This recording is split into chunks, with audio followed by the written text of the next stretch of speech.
बताना चाहते हैं कि आज देख लो आप कि जो लोग हैं ये यूपी के पंजाब के नहीं, ये हरियाणा के लोग हैं, वॉलंटियर यूपी के लोग हैं। वॉलंटियर इनको हटाओ, लेकर आए हैं यूपी के लोगों को बताने के लिए इनको हटावे। ये जो मिशन है हम एक यूपी के लोगों को बताएंगे कि मोदी ने आज तक जो फैसले किए हैं वो आपके फैसला नहीं हुआ है।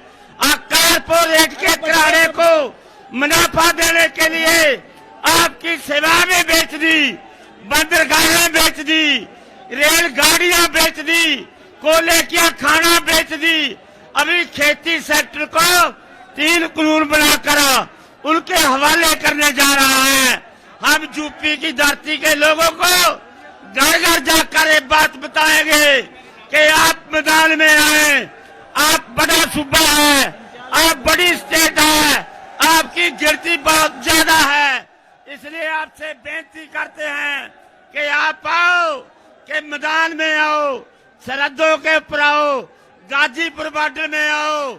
हम बताना चाहते हैं मोदी की सरकार को कि हम मेहनत करने वाले लोग हैं, हम मेहनत करके खाने वाले लोग हैं, हम किसी से भीख नहीं मांगते, हम अपना अधिकार मांगते हैं, हम अपना हिस्सा मांगते हैं।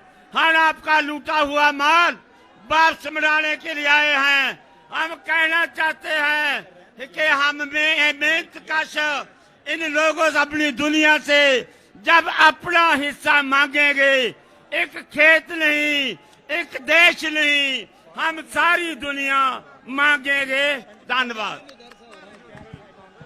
साथियों, मेरी मीडिया को अपील है कि चौधरी साहब, संदीप जी, प्लीज मीडिया वाले उधर मत कीजिए।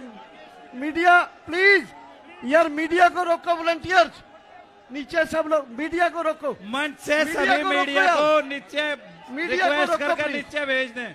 मीडिया को रोको, उस कोने पे गड़बड़ है, मीडिया को नीचे भेज दें। मीडिया को रोको यार, मीडिया को रोकिए, सबको नीचे भेज दें। जितना भी मीडिया ऊपर है कृपया करके नीचे चले जाइए, सबको नीचे भेज दें। वॉलंटियर सबको नीचे जाइए प्लीज, सबको नीचे भेज दें।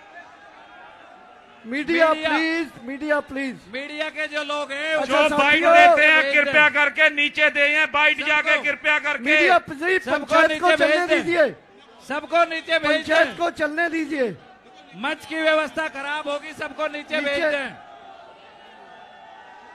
सबको नीचे भेज दें, मीडिया को नीचे भेज दें। अब मैं अपील करता हूं, हमारे बहुत ही अगर मीडिया के लोग अगर ऐसा करेंगे, मंच की स्थिति खराब है, मंच को खाली करावें, खाली करा दो मंच को वॉलंटियर खाली मीडिया के कराओ, लोगों को पीछे करो। अब हमारे मीडिया प्लीज नीचे चलो यार। अरे अनुज, मीडिया को अलग कर अनुज। अरे भाई वॉलंटियर क्या कर रहे हैं? देखिए मीडिया, टिकैत साहब आप उतर आ जाइए। टिकैत साहब आप पीछे चल जाइए। शोर मत मचाओ, शांति रखो, शांति रखो, शांति रखो, शांति रखो। किसानों भाइयों शांति रखो।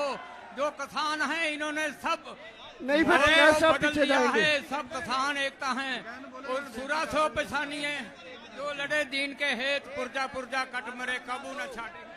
अरे आप यहाँ बेइज्जती करा रहे क्या टिकैत साहब की खड़े होकर?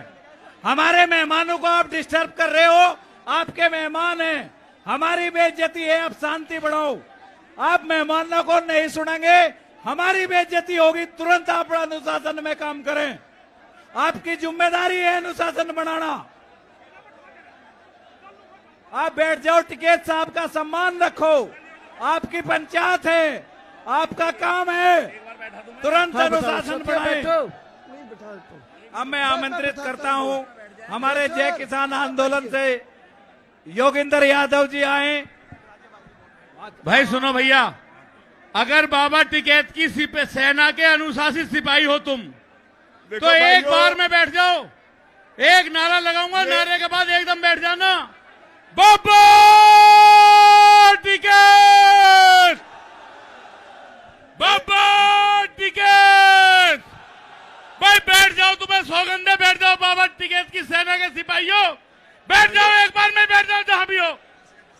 भाई बैठ जाओ भैया।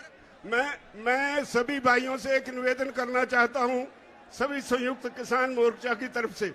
ये जो मैं देख रहा हूं, लाखों लोग सारी दुनिया से, सारे देश से आए हुए हैं यहाँ पे, वो सुनना चाहते हैं जो संयुक्त मोर्चा के अगवा कुछ कहना चाहते हैं, लेकिन यहाँ 101 लोग हैं जो शायद उनकी इज्जत इनके मन में नहीं है, और वो लोग सभी ऐसे हैं जो अभी अनुभवी है। किसी ने 20 साल लगाए, किसी ने 50 साल लगाए। अगर ये लोग शोर मचाएंगे तो हम बंद कर देंगे, तो कैसा बोले। धन्यवाद। हमारे जोगिंदर जी सिंह यादव आप बोलेंगे। हमारे बहुत ही योगेंद्र यादव जी अब आपको संबोधित करेंगे।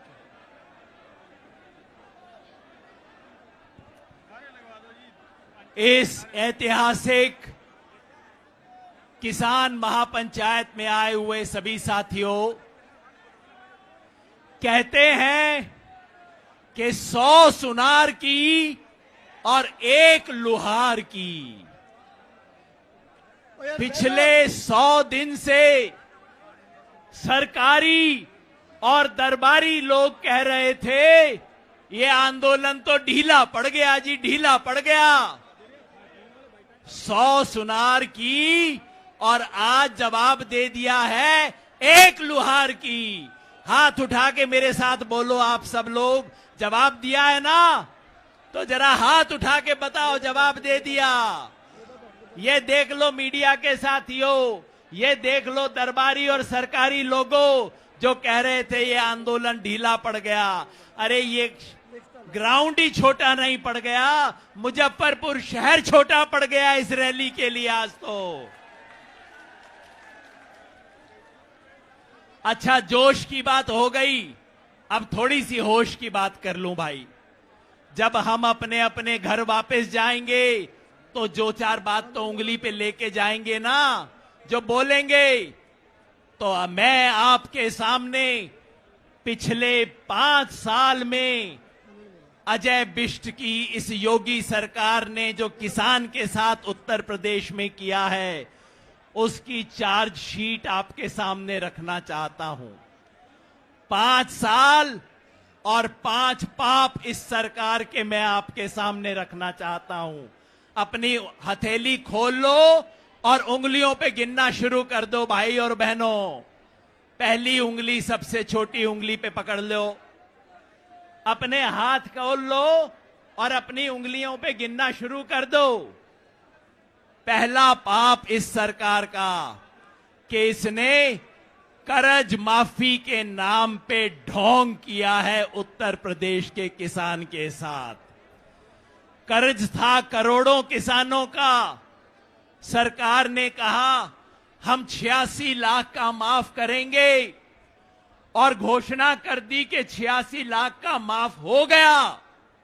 बाद में किसी ने आरटीआई की और पता लगा उसमें से तो आधों का ना हुआ। मतलब ये योगी नहीं ढोंगी है। क्या बोलेंगे साहब? योगी नहीं, योगी नहीं। नंबर 1। अब दूसरी उंगली पकड़ लो भाई। सरकार ने कहा किसान को फसल का दाम मिलेगा। यहां गन्ने के किसान कितने हैं भाई? अपना अपना हाथ खड़ा करियो गन्ने के किसान। अब बताओ, पिछले 4 साल से सरकार ने गन्ने का दाम बढ़ाया है कि नहीं? अरे अच्छे से हाथ उठा के बताओ, बढ़ाया है कि नहीं? नहीं बढ़ाया। अरे वो तो छोड़ दो, पिछला बकाया दे दिया है कि नहीं? उत्तर प्रदेश में 7,295 करोड़ रुपया पिछले सीजन का पड़ा है। 4,800 करोड़ रुपया उससे पहले का बकाया है, हो गए 12,000 करोड़। और बीजेपी ने कहा था कि हम तो किसान को ब्याज भी दिलवाएंगे बकाया पे। 8,700 करोड़ रुपए का ब्याज बन गया 20,000 करोड़ रुपए से ज्यादा। तो ये सरकार किसानों के कर्ज माफी करने की बजाय फसल के दाम की लूट कर रही है। तो योगी नहीं लुटेरा है, योगी नहीं, अरे जम के बोलो, योगी नहीं, योगी नहीं। अब तीसरी बात पकड़ लो भाई, तीसरी उंगली। उत्तर प्रदेश सरकार ने कहा था हम दाने दाने की खरीद करेंगे, बोला था ना कि भाई गेहूं की दाने दाने की खरीद होगी, सारी फसलों की हम एक एक दाना खरीद करेंगे। पता है कितनी खरीद की? गेहूं की 18%, यानी कि 6 बोरियों में से उत्तर प्रदेश में 6 बोरी गेहूं पैदा होता है तो सरकार ने 1 बोरी खरीद की है।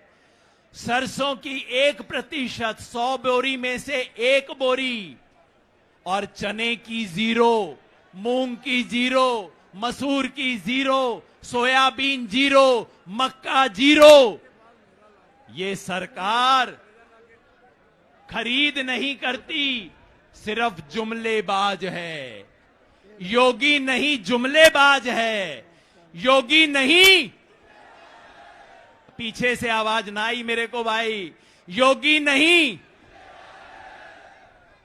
अब चौथी उंगली पकड़ लीजिए। मोदी सरकार ने कहा था कि हम फसल बीमा लेके आएंगे, प्रधानमंत्री फसल बीमा, सब किसानों का फसल बीमा हो जाएगा। उत्तर प्रदेश में सन 2017 में जब योगी सरकार आई तब 72 लाख किसानों का बीमा था, और आज कितने का है? पिछले साल 72 लाख से बढ़ना था, हो गया 72 का घट के 47। और इतने में क्या हुआ? जो कंपनियां हैं, प्राइवेट इंश्योरेंस कंपनियां, हमारे 2 वाली कंपनियां जो हैं, उन्होंने उत्तर प्रदेश में 2,500 करोड़ रुपए का मुनाफा कमाया फसल बीमा के नाम पे। किसान से 2,500 करोड़ रुपया इन्होंने लूटा है। तो ये फरेब करते हैं।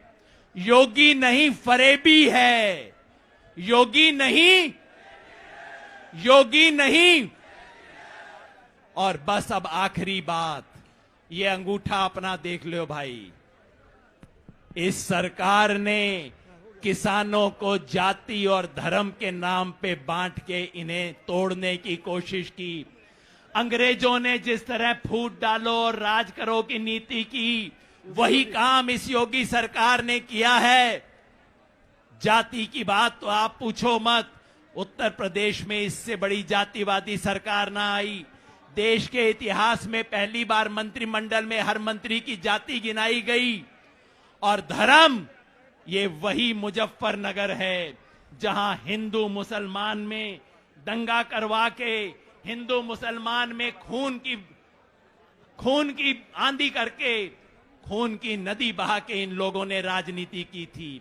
जो घर में आग लगा के अपनी रोटी सेके, वो घर का दोस्त है कि दुश्मन? ये देशद्रोही हैं। ये योगी नहीं, देशद्रोही है। भारत मां के 2 लाल हिंदू और मुसलमान में जो झगड़ा करवाए, वो भारत मां का बेटा नहीं हो सकता। ये देशद्रोही हैं। और आज मिलके मुजफ्फरनगर में हम कहते हैं, तुम तोड़ोगे, हम जोड़ेंगे। तो मिलके मैं चाहता हूं हम सब लोग बोले आखिर में, तुम तोड़ोगे। अरे मुजफ्फरनगर से आवाज कम से कम दिल्ली तक तो जानी चाहिए कि हम जोड़ेंगे। हम हिंदू मुसलमान को टूटने नहीं देंगे, जात बिरादरी टूटने नहीं देंगे। अरे लखनऊ में बैठे वालों, दिल्ली में बैठे वालों, तुम तोड़ोगे, तुम तोड़ोगे, तुम तोड़ोगे। किसान एकता, किसान एकता, भारत माता की। धन्यवाद। धन्यवाद योगिंदर जी। देखिए, मुझे कुछ डॉक्टर साहब निर्देश हुआ है कुछ शॉर्ट लिस्ट करने का। अब मैं आमंत्रित करता हूं अशोक धवले जी हैं हमारे ऑल इंडिया किसान सभा से। नहीं, हनन मोल्ला जी। हाँ वो भी हैं, धवले साहब को बुला दो, एक बताओ नहीं, किसको। हनन मोल्ला जी ने बोलना है। ठीक है, बोलो। हनन दा आओ, हनन मोल्ला जी। ਇੱਕ ਮਿੰਟ ਲਈ ਰਾਜਕੌਰ ਜੀ ਬੋਲਣਗੇ। आओ फतेह दी सांझ पाइए। वाहेगुरु जी का खालसा, वाहेगुरु जी की फतेह। ए योधे ने, ए सूरमे ने, जो तेरी निगाह विच वैली ने कहंदे योगी कंबल लाता, ए किसानां दी रैली ने, ए किसानां दी रैली ने। ਅਸੀਂ ਸੰਯੁਕਤ ਮੋਰਚੇ ਦੇ ਦਿੱਤੇ ਹੋਏ ਮਿਸ਼ਨ यूपी ਦੇ ਵਿੱਚ ਚੰਡੀਗੜ੍ਹ ਤੋਂ ਇਹ ਬੇਟੀ ਤੁਹਾਨੂੰ ਇੱਕ ਵਾਅਦਾ ਕਰਦੀ ਆ कि अगर तुसी साडा इस मिशन दे विच साथ दोगे, हम आपसे आगे होके इस मिशन में आपका साथ देंगे। असी बीजेपी दियां जड़ां पुट्टण दे लई चंडीगढ़ वाले वध तो वध चढ़ के थोड़ा साथ देवांगे। किसान मजदूर एकता, किसान मजदूर एकता। मौला जी साथियों, एक मिनट ध्यान से सुन लो। एक दिन जरूरी सूचना है, सुन लीजिए।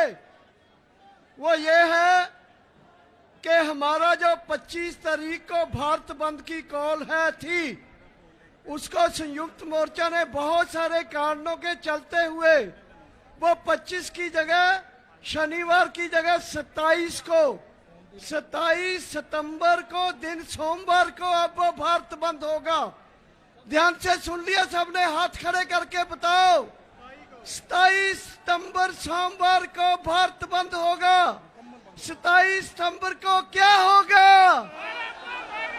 27 सितंबर को क्या होगा?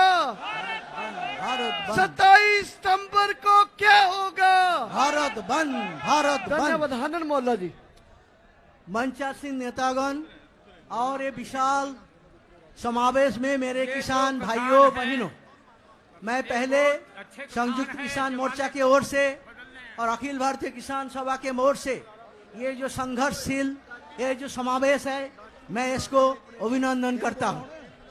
आज मोदी सरकार का 7 साल हुआ और ये 7 साल हिंदुस्तान के इतिहास में सबसे बुरा 7 साल है। मोदी सबके साथ विश्वासघात किया है। किसान के खिलाफ 3 कानून बना के और एमएसपी ना दे के और इलेक्ट्रिसिटी बिल बढ़ा के किसान के साथ धोखाधड़ी किया, विश्वासघात किया। मजदूर का खिलाफ 4 लेबर कोड बना के मजदूर के साथ विश्वासघात किया और हमारे जो 100 दिन का काम वो ना बढ़ा के मजदूर के साथ विश्वासघात किया। और दलित हो, महिलाओं हो, पिछले वर्ग के लोगों का साथ 7 साल में लगातार ये जुल्म, अत्याचार और धोखाधड़ी चल रहा है। एसकेएम गठन हुआ है ये अत्याचार के खिलाफ आवाज उठाने के लिए और आज तक हमारा 600 कॉमरेड शहीद हुआ आंदोलन में और 2 को मोदी सरकार ने खून किया। एक हमारा प्रवीण, हमारा उत्तराखंड का, और एक हमारा हरियाणा का हमारा राखल काजल, दोनों खून हुआ और बाकी हमारा 600 हमारा शहीद हुआ। मगर आज तक सरकार के पास कोई शहादत नहीं है। पार्लियामेंट में इसके लिए 1 सेकेंड शोक नहीं बताया गया। ये है हमारा पार्लियामेंट। नरेंद्र मोदी ने किसान का खाली बोल रहा है, एक टेलीफोन में दूर है, मगर हमारा साथ पहले जब 11 मीटिंग हुआ था उसमें गद्दारी हुआ, कोई मांग मानने के लिए तैयार नहीं है और आज लाल किला में जाके भाषण दे रहा है। पार्लियामेंट में सिर्फ 11 मिनट के लिए गया था, 11 मिनट, और बाकी समय पार्लियामेंट में जाके लाल किला में वो जाके झूठ बोला है। चिकित्सा टीम जहां भी हो तुरंत जो है एक बार मंच तक पहुंचने का काम करे। हमारे एक साथी की बहुत तबीयत खराब है, चिकित्सा टीम। तो साथियों, ये जो शहादत दिया, ये शहादत कभी व्यर्थ नहीं होने वाला है। आज संयुक्त किसान मोर्चा ने ये ऐलान किया है, ये लड़ाई को हम ऐलान किया है, हमारा लड़ाई अगले दिन में होगा। बीजेपी को हराओ, बीजेपी को हर जगह में हराना पड़ेगा। बीजेपी सरकार हमारा 1 नंबर का दुश्मन है, किसान का दुश्मन है, मजदूर का दुश्मन है, उसको हराना ही आज हमारा किसान का कर्तव्य है। ये हमारा इस मीटिंग का नारा है। ये लड़ाई को आगे बढ़ाने के लिए हमारा 2 कार्यक्रम है। अगले 27 जैसा होगा सितंबर भारत बंद होगा मोदी सरकार योगी सरकार का अत्याचार के खिलाफ। ये होगा एक प्रोग्राम। और दूसरा होगा अगले महीनों में हर जिला में हर राज्य में संयुक्त मोर्चा बनेगा। संयुक्त मोर्चा सिर्फ दिल्ली नहीं है, पूरे हिंदुस्तान के कोने कोने में संयुक्त मोर्चा बन के मोदी के खिलाफ योगी के खिलाफ लड़ाई को आगे बढ़ाएंगे। यही आज के मीटिंग का मकसद है। इस मीटिंग में आए हुए सारे साथियों को मैं धन्यवाद देता हूं और इस आंदोलन को आगे बढ़ाने के लिए हम आपको अपील करता हूं, इनकलाब जिंदाबाद, संयुक्त मोर्चा जी। अरे सुनो, अरे रुको भाई रुको। जिनकी आपको बहुत लंबे समय से तलाश थी, जिनका आप इंतजार कर रहे थे, अब आपके बीच में बलबीर सिंह राजेवाल जी अपनी बात रखेंगे। एक बार जोरदार जयकारा आप लगाएंगे। वाहेगुरु जी का खालसा, वाहेगुरु जी की फतेह। जो बोले सो निहाल, सत श्री अकाल। वाहेगुरु जी का खालसा, वाहेगुरु जी की फतेह। मैं आमंत्रित करता हूं हमारे आदरणीय बलबीर सिंह राजेवाल जी को, वे आए और आपको भीड़ सुनना चाहती है। आप जो है संतोषजनक तरीके से पूर्ण समय में अपनी बात रखें। आपके ऊपर कोई बंदिशें नहीं है, आप हमारे बहुत सम्मानित नेता हो। बहुत ही माननीय आज की इस सभा में बैठे सभी भाइयों और बहनों, मंच पे बैठे अगवा, सबसे पहले सबको नमस्कार, राम राम, वाहेगुरु जी का खालसा, वाहेगुरु जी की फतेह। मैं अपनी बात शुरू करने से पहले एक बात करना चाहूंगा। आज का ये सम्मेलन बहुत ही गंभीर मुद्दों पे चर्चा के लिए हो रहा है। इसमें सारे देश से किसानों के नुमाइंदे शामिल हुए हैं। कोई तमिलनाडु से है, कोई अरुणाचल से है, कोई मध्य प्रदेश से है, कोई किसी राज्य से है, कोई किसी राज्य से है। और ये सभी अगवा जिन्होंने अपनी जिंदगी लगा दी किसानों के लिए, किसी के पास 20 साल का तजुर्बा है, किसी के पास 30 साल का तजुर्बा है, सभी लोग माननीय हैं। लेकिन मुझे अब आज यहाँ जो 100 के करीब नौजवान खड़े हैं, उन्होंने बहुत आहत किया है और उनके शोर की वजह से आप सभी लोगों की बात नहीं सुन पाए। ये एक तरह से मैंने गिला किया है टिकैत साहब को कि जो अगवा यहाँ आए एक तरह से उनकी बेइज्जती करने के बराबर है। क्या इनको कंट्रोल किया जा सकता है क्या? हम लोग देखो भाइयों, जिस काम के लिए आया पहले वो सुनो आप। ये लगाई और उनको ये लोग हो करके डिस्टर्ब करते रहे। क्या यही रैली का हिस्सा है? बाकी सारी रैली हिस्सा नहीं है? भाइयों, ये नहीं करना चाहिए। कोई तमिलनाडु से चल के आया है, वो आपका हिस्सा है, आपको उसका सम्मान करना चाहिए। अलग बात है कि लैंग्वेज प्रॉब्लम है, आप ठीक से उनको समझ नहीं पाए, लेकिन हूटिंग करना भी कोई अच्छी बात नहीं है। हम एक क्लास है, अलग क्लास है बाकी लोगों से। अरे ये कौन है भाई? क्या बदतमीजी है ये? ए भाई, मतलब तुम ही लोग हो गए क्या जो यहाँ 15-20 लाख आदमी आ रहे हैं, तुम बदतमीजी करोगे? और नीचे बैठ, बैठो नीचे।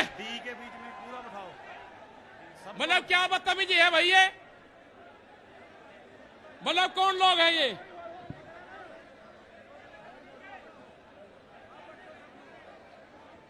मतलब 20 लोग बदतमीजी कर रहे हैं तो ये मानना जाए कि किसी ने आपको यूनियन के झंडे लगा के किसी ने आपको भेजा गया है? ये कैमरे बंद करो हमसे पीछे। अरे ये क्या कर रहे हैं? इन्हें देखो, ये भी सब लोग बैठ जाओ भाई, सब लोग बैठ जाओ, आप लोग भी भाई। मतलब जो पंजाब से लोग आए, हरियाणा से लोग आए, दिल्ली में आंदोलन चल रहा है, आप उनकी बात नहीं सुनोगे? मतलब आपको शर्म नहीं लग रही कि राज्यपाल जी जैसे लीडर जिन्होंने 50 साल आंदोलन करा और वे आपको कह रहे हैं, अरे मुजफ्फरनगर ने जितना सहयोग करा है भाई, आप लोगों की भी जिम्मेदारी है। आप बैठो भाई, सब लोग बैठो यहां से, प्यार से बैठो भाई, आप लोग सब बैठ जाओ। मतलब शर्म आनी चाहिए भाई। जिनके हाथों में आपने कमान दे रखी उनकी बात तो सुन लो, जो आपके लिए लड़ रहे हैं। एक मिनट, ये पूनम और ये होगी, इनको पीछे बैठाओ सबको इनसे। ये जो बैठे हैं इनको आप पीछे बैठा दो, जितनी जो लेडीज है ये आप बैठो, पीछे बैठ दो एक बार। हाँ, यहाँ बैठ लो आप। पूनम पंडित भी हैं, ये भी पीछे बैठो इनसे आप लोग, उन्हें भी हटाओ। और ये स्टेज के लोग भी नीचे बैठो। ये मतलब देखो, कोई लोग यहाँ पे बदतमीजी करने आ रहे हैं, वे फिर टीवी के माध्यम से बताएंगे हमारे साथ में न्यूसेंस हुई। उन्हीं के लोग न्यूसेंस करने वाले हैं, इस आंदोलन को बदनाम करने वाले हैं, उनसे बचकर रहना आप लोग। और ये जो यहाँ पे 50 लोगों का झुंड है, इन्हें मैं गिरवा कर फिर इनकी तलाश लूंगा आप कौन सी विचारधारा से हो। ये जो 50 लोग हैं, ये कौन सी विचारधारा से हैं, मैं इनकी जानकारी करूं क्या फिर यंका यहीं? अगर आप खड़े हो गए, आपको यंके यहीं घेर के मैं तलाशी ले लूंगा आपकी। आप हो कौन? आप शांति से बैठे रहे, बदतमीजी मत करो यहां पे।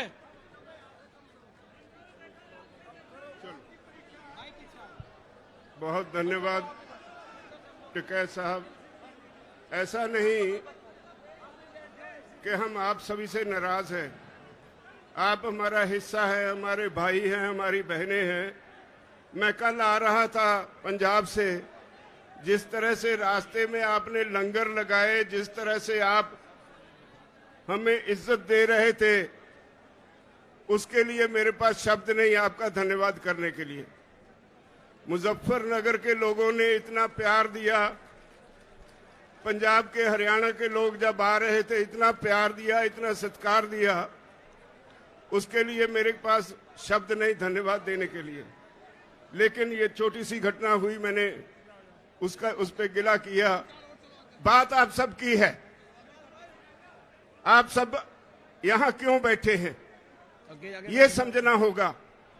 आज सारा देश एक खास तरह के संकट में है। जो आदमी सख्त मेहनत करता है वो भूखा मर रहा है, जो आदमी एसी में बैठा है, जो आदमी एक कॉरपोरेट हाउस चलाता है, देश की सारी दौलत उसकी तरफ धक्के से जा रही है।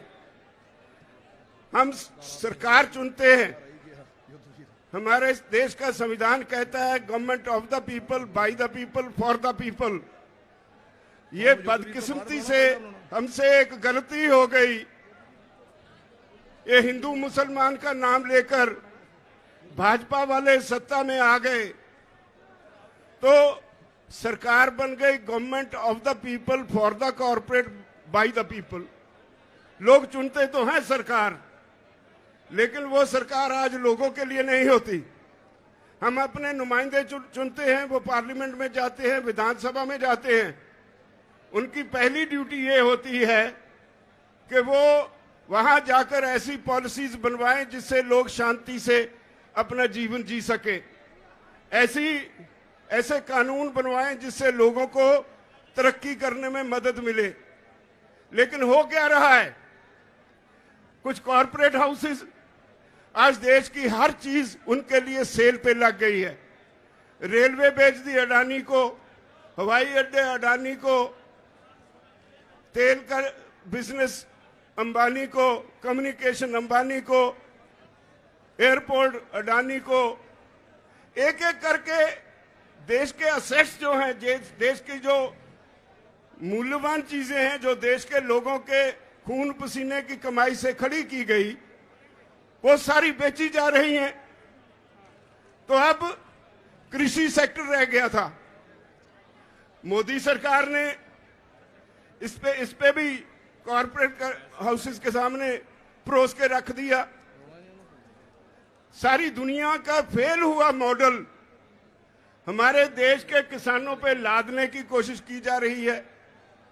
3 कानून बनाए, हमने 11 बार बहस की। भाइयों, मैं आपको बधाई देता हूं, इखलाक आपका बहुत बड़ा है। इखलाकी तौर पे आप ये जो केस है जीत चुके हैं, लेकिन सरकार बद इखलाक है। जितने कानून बनाए उन पे एक एक क्लॉज बाय क्लॉज हमने बहस की और उनके पास कोई जवाब नहीं, लेकिन झूठ बोलने में बहुत माहिर हैं। और इसी वजह से आज सारा देश इस आंदोलन में कूद पड़ा है। ये नहीं कि आज पंजाब, हरियाणा, उत्तर प्रदेश, राजस्थान या उत्तराखंड ही इसमें योगदान दे रहा है। ये तमिलनाडु वाले भाई ऐसे ही नहीं आए, ये मध्य प्रदेश के भाई और ये दूसरे राज्यों से जो हमारे साथी आए हैं वो यूं ही नहीं आए। उनके प्रांत में भी यही आंदोलन पूरा जोर पकड़ चुका है। और एक बात कहूं, जितना ये आंदोलन जोर पकड़ रहा है उतनी मोदी की, उसकी भाजपा की जड़ें उखड़ रही है।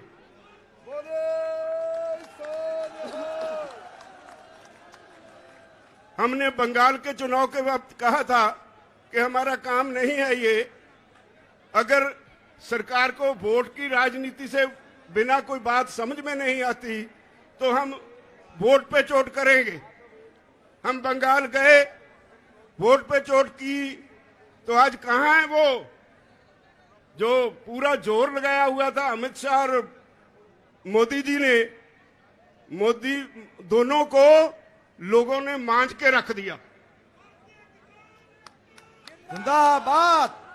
अब वो कहते थे ये तो पंजाब से हैं, ये तो हरियाणा से हैं, ये तो थोड़े से यूपी से हैं, थोड़े से राजस्थान से हैं, और कभी खालिस्तानी, कभी पाकिस्तानी, कभी आंदोलनजीवी, पता नहीं क्या क्या नाम दिए हमें।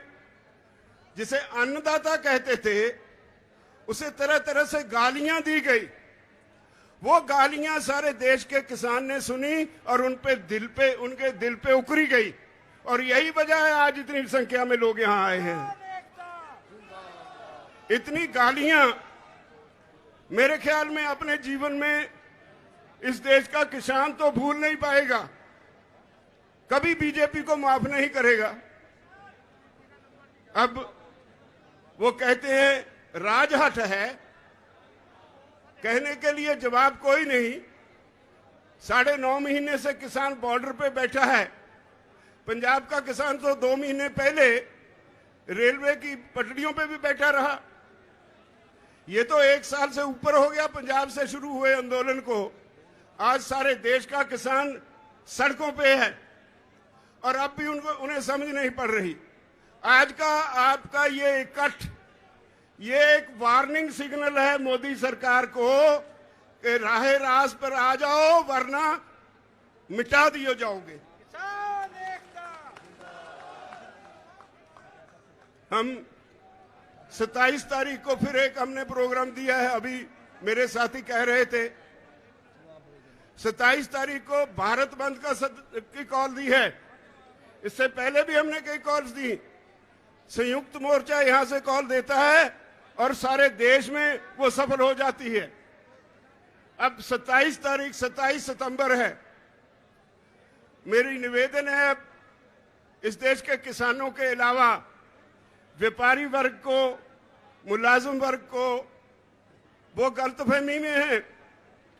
ये आंदोलन सिर्फ किसानों का नहीं है, ये सारे देश के लोगों का आंदोलन है। देश की होंद का होंद बचाने का आंदोलन है, लोगों का अस्तित्व बचाने का आंदोलन है, भविष्य बचाने का आंदोलन है। बचोगे आप भी नहीं अगर इस किसान आंदोलन में साथ नहीं दोगे। बड़े बड़े कॉरपोरेट हाउसेस, बहुत बड़े बड़े 10-10, 20-20 एकड़ में मॉल्स खोलने के लिए तैयार हैं यहाँ पे। अब कॉरपोरेट हाउसेस के मन में एक पानी आ गया मुंह में। वो कहते हैं हर काम में घाटा हो सकता है, हर बिजनेस में घाटा हो सकता है, लेकिन कृषि में कभी घाटा नहीं होगा। इसलिए उन्होंने समझा कि हर आदमी खाना खाए बगैर तो जी नहीं सकता, तो जो कृषि में पैदा होता है उसको कब्जे में ले लो। आज दुनिया के विकसित देशों में हाँ भाई, फिर लगा लेना नारा। दुनिया के विकसित देशों में कॉर्पोरेट हाउसेस में दौड़ लगी है जमीन खरीदने की। लाखों हेक्टेयर जमीन एक एक कॉर्पोरेट हाउस खरीद रहा है। अगर वो सफल हो गए तो याद रखो, हर गरीब की रोटी अमीर कॉर्पोरेट हाउस के गोदाम में कैद हो जाएगी। ये देश दोबारा फिर गुलाम हो जाएगा। इसको बचाने की जरूरत है। इसको बचाने की जरूरत महसूस करके ये सारे देश का आंदोलन बन गया है। तो मेरी सबसे निवेदन है, जो भाई दूसरे काम भी करते हैं, बारी उनकी भी आने वाली है। जब सरकार हमें ये कहती है कि भाई आपकी ये कानून वापस लेने में हमें कोई आपत्ति नहीं, लेकिन हमने बहुत से सुधार किए हैं, बहुत से लेबर लॉज बनाए हैं। अगर आपके ये कानून वापस ले लिए तो कल को लेबर वाले आके बैठ जाएंगे। तो हमने कहा कि अगर इतने पाप किए हैं तो गंगा नहा लो एक ही बार, सारे वापस ले लो। और उनके पास कोई जवाब नहीं। इसका मतलब है वो मानते हैं कानून उन्होंने गलत बनाए, संवैधानिक तौर पे गलत बनाए, देश के लोगों के खिलाफ बनाए, देश के किसान के खिलाफ बनाए। और अब जब किसान को समझ आ गई, वो इनके सर पे आके बैठ गया, तो इनको कोई रास्ता नहीं मिल रहा। वो कहते हैं हमें कोई रास्ता बताओ जिससे हमारी इज्जत बच जाए, आपका काम बन जाए। हम उनकी इज्जत बनाने के लिए तो आए नहीं, हम तो अपना हक लेने के लिए आए हैं। ये कोई छोटी बात थोड़े है कि 9-10 महीने लगातार किसान धरती पे सोए। सर्दी निकल गई, गर्मी निकल गई, बरसात निकल गई, और हमने कह दिया है इस सरकार को कि जब तक आप चाहोगे 2024 तक भी हम यहीं बैठे रहेंगे, तब तक वापस नहीं जाएंगे, जब तक कानून वापस नहीं होंगे।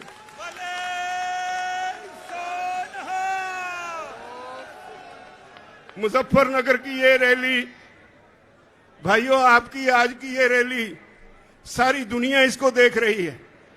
पिछले हफ्ते अमेरिका में वहां के गोरे किसानों ने आपके हक में एक बहुत जबरदस्त मुजाहरा किया, और उन्होंने जो मैसेज सोशल मीडिया पे दिया, वो कहते हैं भारत के किसानों हम आपके साथ हैं, भारत के किसानों डरना मत। इन्होंने हमें डरा के कॉरपोरेट्स के चुंगल में फंसा दिया, और आज हमारी हालत ये है कि कॉरपोरेट का नाम सुनते ही हमें कंपकपी छिड़ जाती है। मत डरना इनसे, आपके साथ सारी दुनिया के लोग हैं। हाउस ऑफ कॉमन्स में 2 बार बहस हो चुकी है आपके इन कानूनों के ऊपर। ऑस्ट्रेलिया में, न्यूजीलैंड में, कनाडा में, हर देश की पार्लियामेंट पे चर्चा हो गई। विदेशों में सरकार की खिल्ली उड़ रही है। तो आपके आज के इस रैली ने एक चेतावनी दी है, मैं समझता हूं, मोदी सरकार को और भाजपाइयों को। या तो वो राह रास्त पे आ जाएं, वरना अब इस आंदोलन को आप रोक नहीं पाओगे। ये घर घर चला गया। पंजाब और हरियाणा में तो स्थिति आज ये है कि कोई भी पॉलिटिकल पार्टी जाती है पंजाब में किसी गांव में, लोग उनके लीडरों को घेर लेते हैं, नहीं घुसने देते। हरियाणा में भाजपा की बोलती बंद कर दी किसानों ने। उसके चीफ मिनिस्टर को भी वो नीचे नहीं उतारने देते हेलीकॉप्टर। इन्होंने करनाल में इतनी बुरी तरह से निहत्थे किसानों को पीटा, जिसमें एक भाई हमारा शहीद भी हो गया। और हमने 6 तारीख तक वार्निंग दे रखी है हरियाणा की सरकार को कि या तो उस ऑफिसर के खिलाफ जिसने सर फोड़ने की हदायत की पुलिस को, या तो उसके खिलाफ 302 का मुकदमा दर्ज करो, नहीं तो फिर 6 तारीख को आपकी सेक्रेटेरिएट को घेर लेंगे। 6 तारीख को हरियाणा का किसान बड़ी संख्या में करनाल में इकट्ठा हो रहा है। हमारा वो भाई जो हमारे लिए बहुत कीमती साथी था, जो बहुत देर से आंदोलन में काम कर रहा था, वो आम गरीब किसान के परिवार से था। उसके पीछे उसकी जिम्मेदारियां रह गई।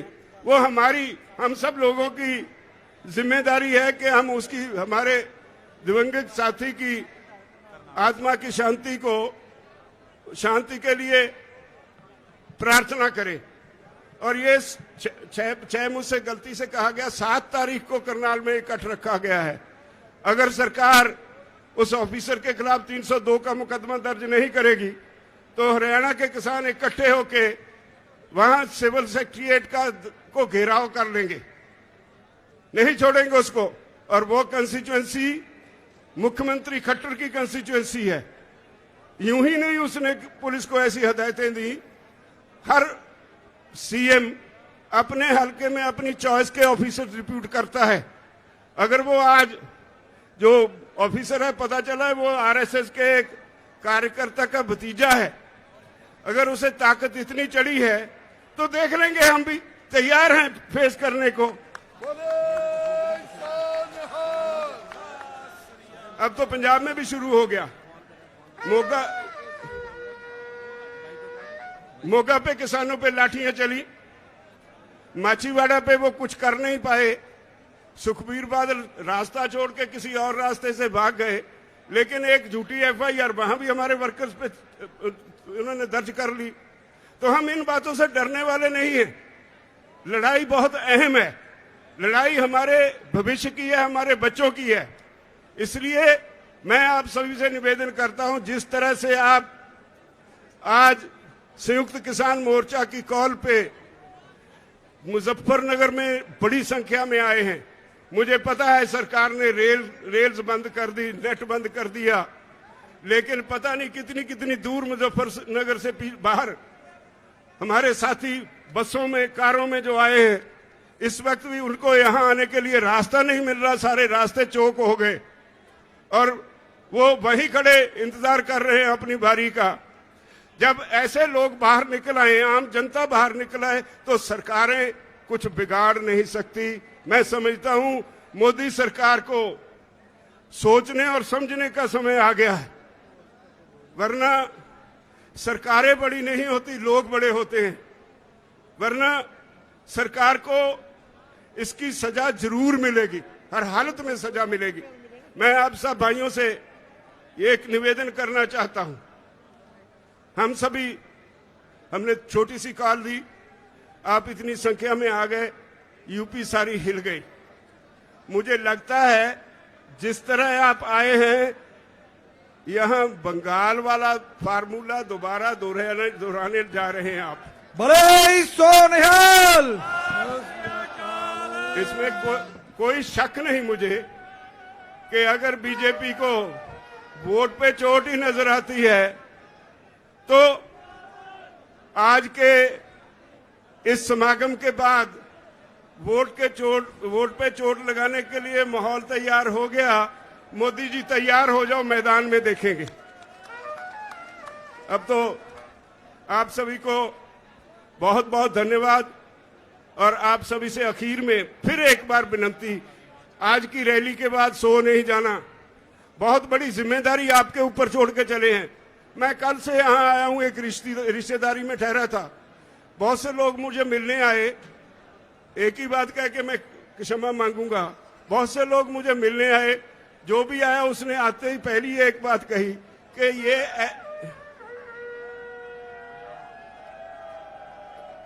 हर एक ने एक ही बात कही कि ये ग्राउंड ऐसी ग्राउंड है, जब मुजफ्फरनगर में इस ग्राउंड में रैली होती है और ये ग्राउंड भर जाए, इसका मतलब होता है यहां की सरकार गई। बोले सोनिहाल। सत श्री अकाल। ये इस मैदान का इतिहास है। अगर यही इतिहास है तो भगवान करे जल्दी ये हमें सफलता मिले और उसको छुट्टी मिले। वो जो आजकल परेशान हैं तो उनको छुट्टी मिले इस काम से, वो अपने घर में मंदिरों में पूजा पाठ करें। और मुझे उम्मीद है कि आप सफल होंगे, हम जीतेंगे, हर हालत में जीतेंगे। मोर्चा जीता हुआ है, कोई हरा सकता नहीं। बहुत बहुत धन्यवाद। बोले सोनिहाल। देखिए मैदान आपसे वाहिगुरु जी का खालसा, वाहिगुरु जी की फतेह। बहुत बहुत धन्यवाद। जो वीआईपी लंगर है आप उसमें भोजन ले ले, मैं मेधा पाटकर जी से निवेदन करूंगा 1 मिनट के लिए। अब देखिए बहुत समय हो चुका है, 1-1 मिनट में अपनी बात समाप्त करें। मेधा पाटकर जी, और इनके बाद जो है डॉक्टर दर्शनपाल सिंह जी तैयार रहे। डॉक्टर दर्शनपाल जी भाई मंच से बैठ जाओ सब लोग। गुरसेवक सिंह, जीतू सिंह, सितारगंज उत्तराखंड से जो लोग पहुंचे हैं उनका बहुत बहुत धन्यवाद। जीतू जितेंद्र सिंह और जीतू युवा अध्यक्ष है हमारे उत्तराखंड के। मेधा पाटकर जी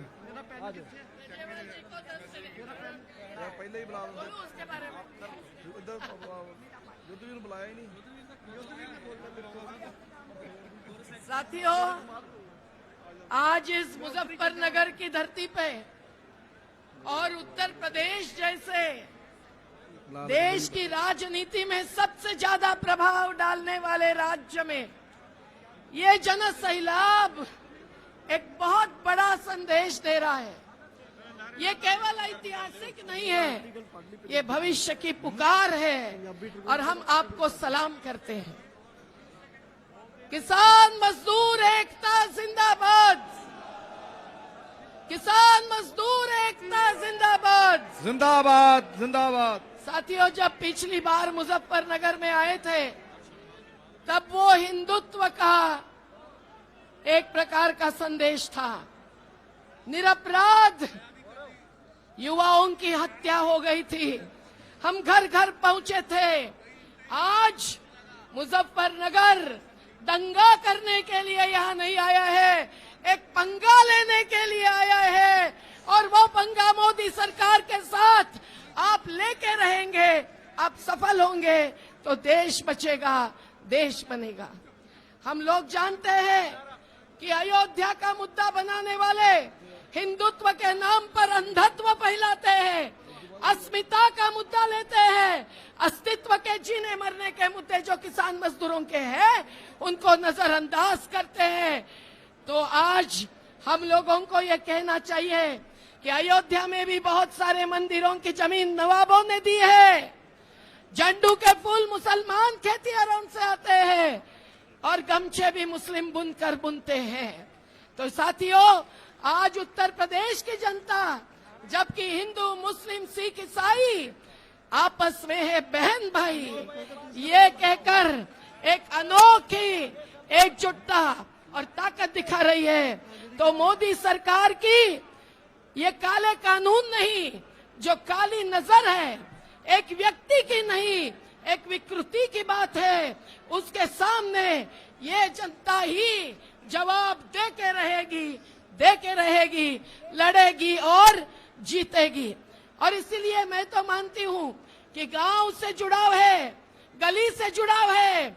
इसीलिए राकेश टिकाई, थनन मौला जी, योगेंद्र यादव जी, राजेवाल जी, दल्लेवाल जी, सभी के नेतृत्व में आप संयुक्त किसान मोर्चा को ये इतनी बड़ी ताकत दे चुके हैं कि आप अब यही संदेशा देंगे कि नोटबंदी के खिलाफ आपकी वोट बंदी होगी, वोट बंदी। क्या मंजूर है? क्या मंजूर है? तो नोटबंदी के खिलाफ वोट बंदी, नोटबंदी के खिलाफ वोट बंदी, नोटबंदी के खिलाफ वोट बंदी। आप समझिए कि एक ही मिनट में मैं आखिरी पॉइंट बताती हूँ कि ये संसद भवन ही नहीं तोड़ रहे हैं, ये जनतंत्र तोड़ रहे हैं। ये लोगों के, किसानों की जमीन, नदियां, पानी, सब कुछ जिस गुजरात के अडानी अंबानी ने इनको बनाया, उत्तर प्रदेश ने ऐसा तो प्रधानमंत्री कभी नहीं बनाया था, नहीं बनने दिया था। लेकिन गुजरात के अडानी अंबानी ने बनाया। जिस गुजरात के साबरमती आश्रम को भी गांधी को भूलकर मोदी अभी कॉर्पोरेट्स के हाथ में सौंपने जा रहे हैं। ऐसे मोदी जी अब सेंट्रल विस्टा के नाम पर 22,000 करोड़ नहीं, 50,000 करोड़ उसके द्वारा अपना प्रोजेक्ट बना रहे हैं। रेल भवन तोड़ेंगे, म्यूजियम तोड़ेंगे। मैं बस इतना ही कहूंगी कि ये जनतंत्र पर आघात कर रहे हैं, जनतंत्र का भवन ही नहीं बुनियाद तोड़ रहे हैं। तो अगर ग्राम पंचायत, ग्राम सभा चाहिए, अगर गन्ने से लेकर कपास तक, गेहूं से लेकर मकाई तक हमारे आदिवासी किसानों के उपज को, हमारे पशुपालकों के दूध को और हर प्राकृतिक संसाधन को अगर सही दाम चाहिए और कंपनियों की जागीर नहीं, ये स्पष्ट रूप से संदेश देना चाहिए। तो हम लोगों को ये जन संसद का रूप हर गांव-गांव में पहुंचाना है, जिले-जिले में पहुंचाना है।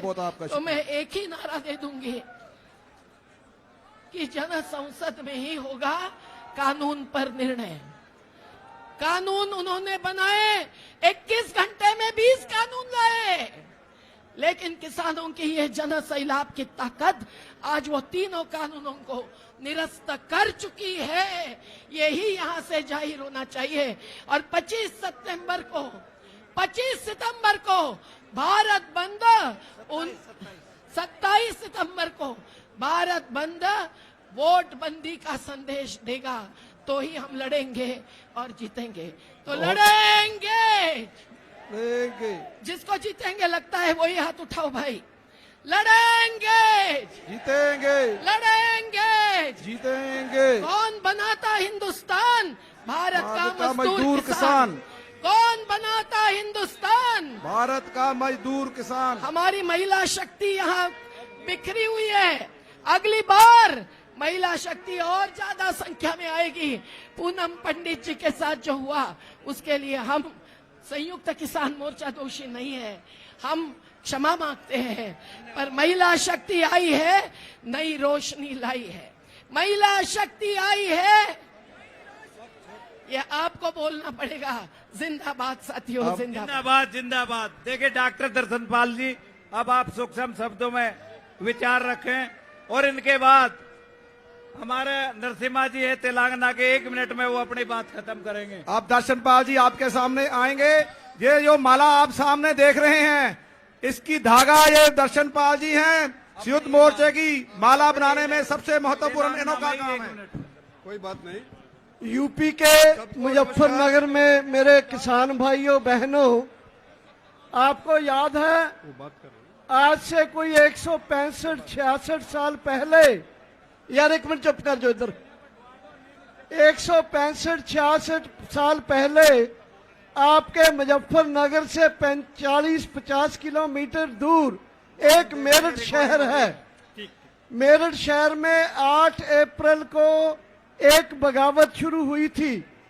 वो बगावत थी 1857 का विद्रोह।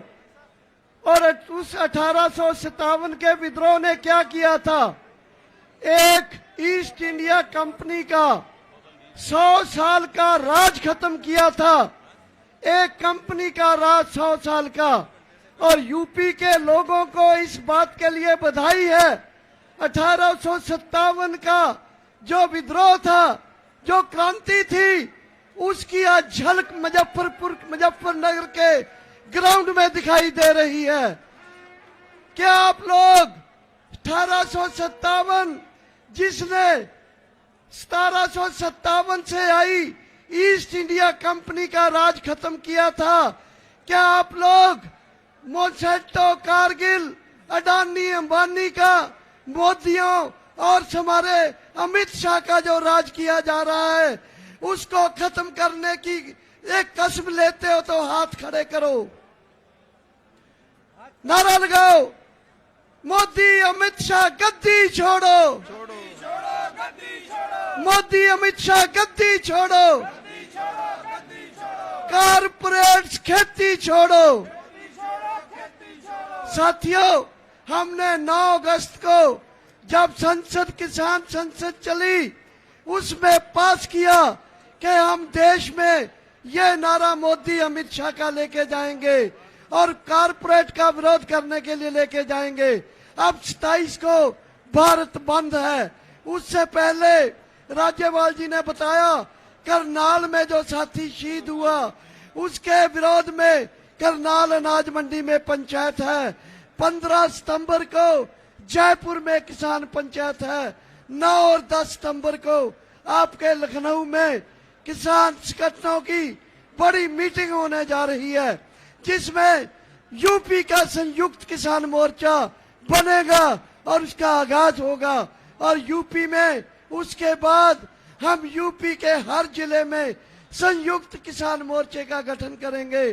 सो जैसे बताया 3 कानून की लड़ाई है हमारी। पंजाब में हमारे संगठनों ने आज से 15 दिन पहले गन्ने का रेट 360 रुपए करवाया है। यूपी में मुझे पता चला हमारे यहाँ करोड़ों का बकाया ही नहीं, हमें रेट भी 325 मिल रहा है, 35 रुपए कम है।